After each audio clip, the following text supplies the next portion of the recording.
buonasera. We are going to be talking about why some words in Italian look like this. Okay?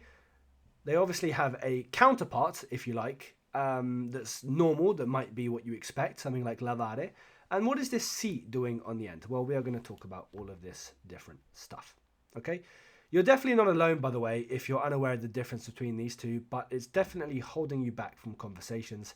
A lot of verbs have these pairs, if you like, where you can add this si on the end. I'm going to talk about exactly what that means. Particularly something like chiamarsi, you very likely use this already without even realizing it when you say your name. Mi chiamo Lorenzo, ti chiami Michele. Yeah? So that is the good news, that you've probably already been doing this and that it can't be that hard, right? Well, let's see. Let's start at the only place that it makes sense to start, at the beginning. Okay, so what is going on? These words, that end in si, belong to a group of words in Italian known as reflexive verbs. A verb, just as a recap, is a doing word, so something like run, think, laugh, swim, etc. Okay, so a reflexive verb, it has a big scary name, it's nothing too bad, but we're going to talk about it. By the way, if you are learning Italian and you do want to have a little bit of extra practice, I've made a grammar practicer that hopefully is going to look a lot better than this when you come to click on it. I don't know when this video will be released. But for now, if you want to practice Italian, just head on here, click one of the buttons to load up a little quiz and just get started. Okay, so I'm going to have to teach you a little bit of grammar. Don't worry, it is not going to be as big and scary as it sounds. So, let's take some normal verbs, normal doing words. Let's have a look at this. Io lavo la macchina. I wash the car. I'm going to point out here that a big confusion, a big source of confusion in beginner Italian is the difference between io, meaning me, and lo, lo, meaning it, okay, or the, or depending on whatever it means.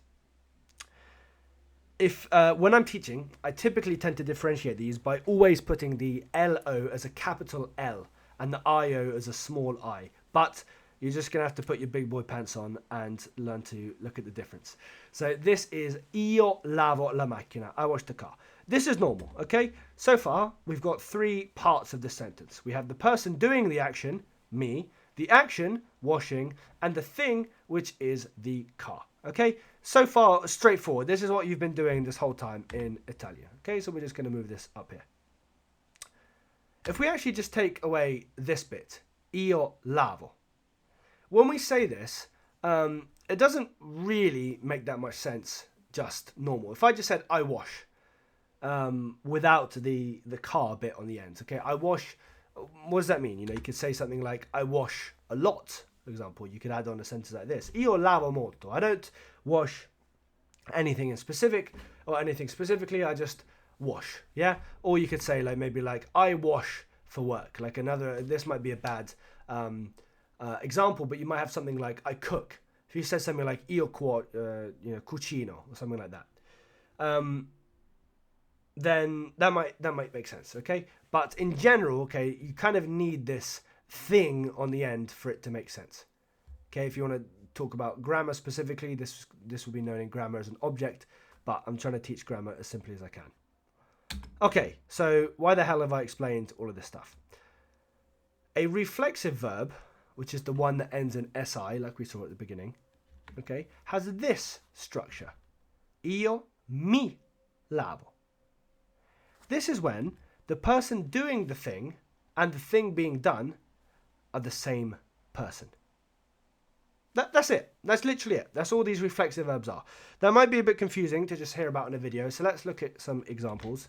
Hopefully my head is not going to be in the way. Okay, we're good. So normally we have something like this. Io lavo la macchina. I wash the car. Reflexive would be io mi lavo. I wash myself. So I, in the left-hand side, I am doing the washing to the car. On the right-hand side, I am doing the washing to myself.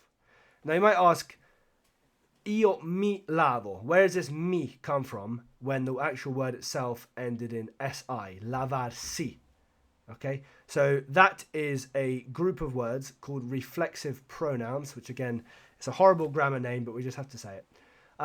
These are words like mi, ti, si, ci, vi. So if I said ti chiamo, I will call you. Let's just look at this example one more time. Okay, when we, in fact, this was no, let's go back. Let's look at this. So if I said io chiamo Marco, I call Marco. In this case, Marco is still the thing. He's still the one who the object, the action, the calling is being done to. Io chiamo Marco. But if I said Marco, if I said something like ti chiamo, just ti chiamo. This is reflexive because it is ti, which is you. You are the thing who is going to be done. And chiamare is the action. So ti chiamo is I'm going to call you. Okay? So hopefully that makes a little bit of sense. If we just go back to this one more time. Io lavo la macchina. I am washing something. And io mi lavo. I am washing myself. I'm calling you or yourself. So reflexive verbs are kind of more about people. All right. That actually is pretty much it in terms of theory. Okay, I know I sped through that, so if you, again, this is meant to be a first touch video. I'm not expecting you to understand this from my explanation or from just learning this once, but I just want to give you a little overview. You might have seen these words around and wonder what they are. Well, they're called reflexive verbs. So that is pretty much the end. Okay, I'm only joking. You're still here. You still need to cross the gap and do the practice. Okay, if you would like some more information on this, I'm happy to do a video where I go through everything in a lot more detail, where I give some more examples and talk about how to actually set up sentences, or maybe give some example sentences using these. So if you're interested, then do check that out, or do check that out. Do let me know, otherwise I'm not going to make the video if no one's going to watch it. But let me know if you'd like to see that, and I can have a look. What was I going to say? Yeah, I'm a small channel, so I do read comments. So even if a couple of people just say I'd like you to make it, if that's going to help you, then fantastic. And in return, I'd ask, please do just check out the grammar practicer that I've made. I'm hoping to grow that into a bit more of a functional app. And if you just want to either give me some feedback or just practice some Italian, I'm going to leave a link to that in the description. So have a lovely day, and thank you for checking out this video.